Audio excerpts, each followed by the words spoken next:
नमस्कार दोस्तों, स्वागत है आपका हमारे चैनल भक्ति व्रत कथा में। प्रिय भक्तों, आज सोमवार का यह पावन दिन भगवान भोलेनाथ को समर्पित है। क्या आपने कभी यह अनुभव किया है कि जीवन के जब सारे मार्ग बंद हो जाते हैं, जब चारों ओर घोर अंधेरा छा जाता है और सहारा देने वाला कोई भी नहीं बचता है, तब केवल एक ही सत्ता है जो हमारे आंसू पोंछती है, वो है मेरे भोले बाबा। आज हम आपको भगवान शिव की एक ऐसी ही चमत्कारी और सत्य कथा सुनाने जा रहे हैं, जिससे सुनकर आपके जीवन के बड़े बड़े संकट, चाहे वो आर्थिक हो, शारीरिक हो या मानसिक हो, वह स्वयं मिट जाएंगे। यह कथा केवल शब्दों का समूह नहीं है, बल्कि भक्ति, अटूट विश्वास और महादेव की उस अपार करुणा का जीवित प्रमाण है, जो एक राजा को भिखारी भी बना सकता है और फिर वह उसे सोने से शिखर तक भी ले जा सकता है। प्यारे भक्तों, यह एक अति आवश्यक और गंभीर बात है, इसका ध्यान रखें। शास्त्रों में यह कहा गया है कि सोमवार का व्रत और भगवान शिव की गाथा कभी अधूरी नहीं छोड़नी चाहिए। अधूरी गाथा मन को संशय में डालती है और भ्रम उत्पन्न करती है, जबकि पूर्ण श्रद्धा से सुनी गई कथा साक्षात शिव का रूप होती है। यह कथा महादेव का वह दिव्य संदेश है जो हमें सिखाता है कि सच्ची श्रद्धा से किए गए कार्य, एक छोटा सा प्रयास भी काल के पहिए को पलट सकता है।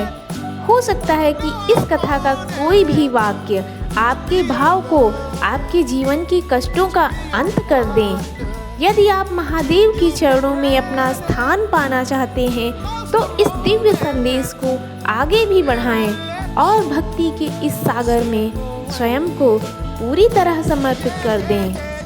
तो प्यारे भक्तों, आइए हम ओम नमः शिवाय का जाप करते हुए इस दिव्य कथा का रसपान करते हैं। प्राचीन भारत के आंचल में बसा हुआ एक बहुत ही वैभवशाली राज्य था, जिसका नाम था स्वर्णप्रस्थ। स्वर्णप्रस्थ की सुंदरता का वर्णन करना ठीक है। वह एक ऐसी नगरी थी जो स्वर्ग का साक्षात रूप थी। वहाँ पर स्वर्ग से उतरकर साक्षात इंद्र की अमरावती ही धरती पर बस गई हो। चारों ओर ऊंची ऊंची महल और इमारतें थीं। उस नगरी के चारों ओर शीतल जल से भरी नदियां और सुगंधित पुष्पों के उपवन थे। वहां दिन रात पक्षियों का कलरव होता था और महादेव के जयकारों की गूंज सुनाई देती थी। इस महान राजा के राज्य के उत्तराधिकारी थे राजा रत्नाकर। राजा रत्नाकर केवल अपने शौर्य के लिए ही नहीं, बल्कि अपनी न्यायप्रियता, दानशीलता और महान धार्मिक प्रवृत्ति के कारण चारों दिशाओं में विख्यात थे। उनके शासन में प्रजा को कभी किसी वस्तु का अभाव नहीं होता था।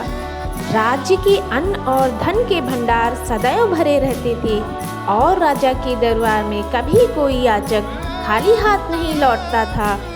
राजा रत्नाकर का जीवन भगवान भोलेनाथ की शक्ति में पूरी तरह रच बस गया था। प्रत्येक सोमवार को वो नंगे पैर शिवालय जाते थे। राजा रत्नाकर घंटों महादेव के चरणों में बैठकर ध्यान लगाते थे। उनके व्यक्तित्व में एक ऐसी दिव्यता दिखती थी, जो भी उन्हें देखता था वह उन्हें नतमस्तक करता था। उनकी अर्धांगिनी रानी रूपांजलि थी। रानी रूपांजलि एक महान पतिव्रता और अत्यंत धार्मिक महिला थी। वे न केवल एक रानी थीं, बल्कि अपनी प्रजा के लिए एक ममतामयी माता के समान थीं। महल के कार्यों से निवृत्त होकर वे अपने अधिकांश समय शिव पूजन में लगाती थीं और निर्धनों की सेवा में व्यतीत करती थीं। उनके दाम्पत्य जीवन के आंगन में 3 अति सुंदर तेजस्वी राजकुमारों का जन्म हुआ था। इन तीनों का लालन पालन भी उसी ने किया था। राजा रत्नाकर और रानी रूपांजलि स्वयं अपने हाथों से राजकुमारों को शिवपुराण की कथाएं सुनाया करते थे और उन्हें सिखाते थे कि संसार में सबसे बड़ा सत्य केवल महादेव हैं। राजमहल में खुशियाँ दिनों दिन बढ़ती जा रही थीं। राजकुमारों की बाल्यावस्था की लीलाएं देखकर पूरा राज्य प्रसन्न रहता था। कभी वे महल के उद्यानों में दौड़ते थे तो कभी वह शिवालय में बैठकर नन्हे नन्हे हाथों से शिवलिंग पर जल अभिषेक करते थे। समय का पहिया अपनी गति से घूम रहा था और स्वर्णपस्थ की कीर्ति सूर्य के समान चमक रही थी। राजा प्रजा दोनों ही बहुत सुखी थे। व्यापार में उन्नति थी और कहीं भी कोई दुख का नामो निशान नहीं था। प्रिय भक्तों, जैसा कि आप जानते ही हैं कि समय का पहिया कभी एक स्थान पर स्थिर नहीं रहता है, वह निरंतर घूमता रहता है और सुख के बाद दुख की छाया भी आना स्वाभाविक है। एक दिन अचानक स्वर्णपस्थ की सुख शांति को किसी की काली नज़र लग गई थी। राज्य के सीमावर्ती गांवों में एक ऐसी प्राणघातक बीमारी फैली लगी थी जिसे देखते ही पूरे नगर में अपनी चपेट में ले लिया था। देखते ही देखते पूरे राज्य में यह बीमारी फैलने लगी थी और धीरे धीरे प्रजा में त्राही त्राही उठने लगी थी। अपने प्रिय लोगों को खोते देख राजा रत्नाकर का हृदय छन छन कर रोने लगा था। वहीं राजा और रानी स्वयं ही सभी प्रजा की सेवा में दिन रात जुट गए।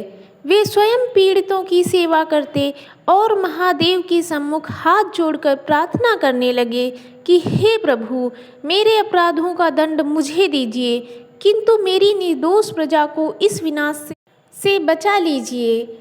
महादेव ने राजकुमार की पुकार सुनी। धीरे धीरे वह बीमारी राज्य से विदा होने लगी और प्रजा के चेहरे पर फिर से मुस्कान लौटने लगी थी। राज्य तो बच गया, लेकिन महादेव ने राजा की प्रार्थना को एक कठिन परीक्षा के रूप में स्वीकार किया। वह बीमारी प्रजा को छोड़कर स्वयं राजा रत्नाकर के शरीर में प्रवेश कर गई। राजा का शरीर विशाल होने के साथ साथ समृद्ध भी था। राजा का विशाल शरीर धीरे धीरे जर्जर होने लगा था। उनके चेहरे की चमक खो गई थी और वह चलने फिरने में भी असमर्थ हो गए थे। राजकुमार, जो अभी बहुत छोटे थे, अपने पिता की इस स्थिति को देखकर बहुत ही व्याकुल हो उठते थे। वे बालक जो पहले महलों में खेलते रहते थे, अब सारा दिन अपने पिता की शैया के पास बैठे रहते थे। उनकी आंखों में आंसू बहते थे और वह बार बार पूछते थे कि हे माता, पिताजी कब उठेंगे, वे कब हमारे साथ खेलेंगे। लेकिन वे अपने आंसुओं को बच्चों के सामने ना बहाकर उन्हें ढांढस बंधाती थीं। राजा के अस्वस्थ होने के साथ साथ राज्य की अर्थव्यवस्था भी चरमराने लगी थी। राज्य की स्थिति ऐसी भी आग पहुंची थी कि कभी कभी उन्हें पर्याप्त भोजन भी नहीं मिल पाता था। प्रजा में भी अशांति फैलने लगी थी, क्योंकि राजा की अनुपस्थिति का लाभ उठाने वाले लोगों ने सिर उठाना शुरू कर दिया था। इसी घोर संकट का फायदा उठाने के लिए राज्य के ही एक क्रूर और लालची मंत्री, जो वर्षों से राजा का विश्वास पात्र बना हुआ था, उसने गुप्त रूप से शत्रु सेना से हाथ मिला लिया था। एक बार काली अंधेरी रात्र में शत्रु सेना ने अचानक आक्रमण कर दिया। चारों ओर चीख पुकार मच गई। रानी रूपांजलि अपनी आँखों के सामने अपने वैभव को बिखरते देख रही थीं, लेकिन उन्हें राज्य की जाने की चिंता नहीं थी। उन्हें चिंता थी कि वे अपने मरणासन्न पति और अपने अबोध बच्चों की रक्षा नहीं कर पा रही थीं। रानी बिलख बिलख कर भोलेनाथ से प्रार्थना करने लगी और कहने लगी, हे कैलासी, हे भोलेनाथ, क्या हमारी भक्ति में कोई कमी रह गई थी जो हमें इस नरक में डाल दिया है। प्रिय भक्तों, अपने भक्त की ऐसी हालत देखकर भगवान भोलेनाथ का हृदय आंसुओं से भर गया और महादेव के रुद्र रूप को जागृत कर दिया। आकाश में घनघोर गर्जना होने लगी और प्रकृति ने संकेत दिया कि अब महादेव का न्याय प्रारंभ होने वाला है। प्रिय भक्तों, दोपहर के समय ही पूरे राज्य में अंधेरा छाने लगा और ठंडी हवाएं चलने लगीं, मानो हिमालय की चोटियों से महादेव का क्रोध शत्रुओं की ओर बढ़ रहा हो। राजा के होठों पे धीमे स्वर में ओम नमः शिवाय का मंत्र गूंज रहा था। वहीं पूरे नगर में एक विचित्र सुगंध फैलने लगी थी, जो केवल हिमालय के वनों से आने लगती थी। और दूर कहीं पहाड़ों से डमरू की ऐसी धुनी सुनाई दे रही थी, जिससे सबके हृदय की धड़कनें बढ़ चुकी थीं। वह ध्वनि साधारण नहीं थी, उसमें एक ऐसी शक्ति थी जो निर्बलों को साहस और पापियों को भय प्रदान कर रही थी। नगर के मुख्य द्वार पर एक विशाल जटाधारी साधु का आगमन होता है। उन साधु के मस्तक पर एक भस्म का तिलक था और आँखों में सूर्य जैसा तेज। उनके एक हाथ में त्रिशूल था और दूसरे में कमंडल। वे बड़ी शांति से रत्नाकर की ओर बढ़ने लगे। एक क्षण के लिए ऐसा लगा मानो पूरे ब्रह्मांड की ऊर्जा उस स्थान पर केंद्रित हो गई हो। राजा रत्नाकर के जर्जर शरीर में एक नई लहर दौड़ने लगी थी। उनकी बंद आंखें पूरी तरह खुल गई थीं और उनके चेहरे पर वह खोया हुआ तेज पुनः वापस लौटने लगा था। वह साधु कोई साधारण नहीं थे, बल्कि महादेव का ही एक रूप प्रतीत हो रहे थे। उन्होंने एक गंभीर गर्जना के साथ कहा, जहाँ भक्ति का वास होता है वहाँ काल भी प्रवेश नहीं कर सकता है। साधु ने मुस्कुराते हुए कहा, राजा रत्नाकर, उठो और अपनी प्रजा की रक्षा करो, महादेव तुम्हारे साथ है। इतना कहकर वे साधु अंतर ध्यान हो गए और वहाँ केवल एक प्रकाश शेष छोड़ गए। राजा रत्नाकर अपने परिवार को लेकर महल के प्रांगण में आए और पूरी प्रजा ने राजा और रानी को सुरक्षित देखकर खुशी का इजहार किया। राजा ने उसी समय आदेश दिया कि आज पूरे राज्य में दीप जलाए जाएंगे और महादेव का भव्य अभिषेक किया जाएगा। प्रिय भक्तों, राजमहल के प्रांगण में बिखरी हुई शत्रु सेना राजा और रानी के जीत के प्रमाण दे रही थी। पूरी नगरी दीपों की रोशनी से जगमगा उठी और हर घर के बाहर ओम नमः शिवाय की रंगोलियां बनाई गईं। लेकिन इस पर राजा को कोई भी अहंकार नहीं था। तभी राजा और रानी अपने बच्चों को लेकर उस प्राचीन शिवालय की ओर बढ़े, जहाँ स्वर्णप्रस्थ की आत्मा निवास करती थी। अकाल और युद्ध के कारण वह मंदिर की धूल भी जालों से भर गया था। राजा ने स्वयं अपने हाथों से मंदिर की साफ सफाई शुरू कर दी।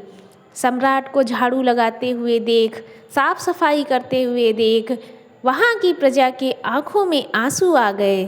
मंत्रियों और सैनिकों ने उन्हें रोकने का प्रयास किया, लेकिन राजा ने विनम्रता से कहा कि जिस महादेव ने मुझे धूल से उठाकर पुनः सिंहासन पर बैठाया है, उनके घर की सेवा करने में कोई भी राजधर्म नहीं है। कुछ घंटों में ही वह खंडहर परा शिवालय पुनः कैलाश की भांति चमकने लगा था। अभिषेक की तैयारी शुरू हुई। स्वर्णप्रस्थ की उन नदियों से जल लाया गया जो अभी भी कुछ दिन पहले सूखी पड़ी थीं, लेकिन महादेव की कृपा से अब उनमें फिर से जल बह रहा था। राजा ने अपने हाथों से शिवलिंग का जलाभिषेक किया। बेल पत्रों की सुगंधित से वातावरण सुगंधित हो गया। वहीं राजकुमारों ने छोटे छोटे दीप जलाकर मंदिर की देहरी पर रखे।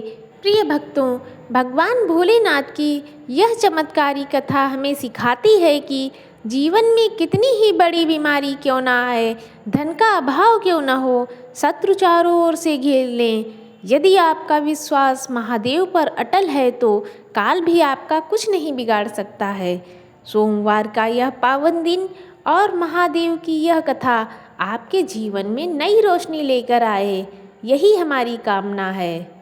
प्रिय भक्तों, महादेव की यह दिव्य कथा आपको पसंद आई होगी तो इसे अपने मित्रों और परिवार के साथ साझा करें, ताकि वे भी महादेव की इस कृपा का लाभ उठा सकें। अपनी श्रद्धा व्यक्त करने के लिए हमें कमेंट में पूरे मन से लिखें, जय भोलेनाथ, जय शिव शंभू, हर हर महादेव। इस वीडियो को लाइक करें और सब्सक्राइब करें हमारे चैनल को, ताकि ऐसी ही और दिव्य कथाएं आप तक सबसे पहले पहुंच सकें।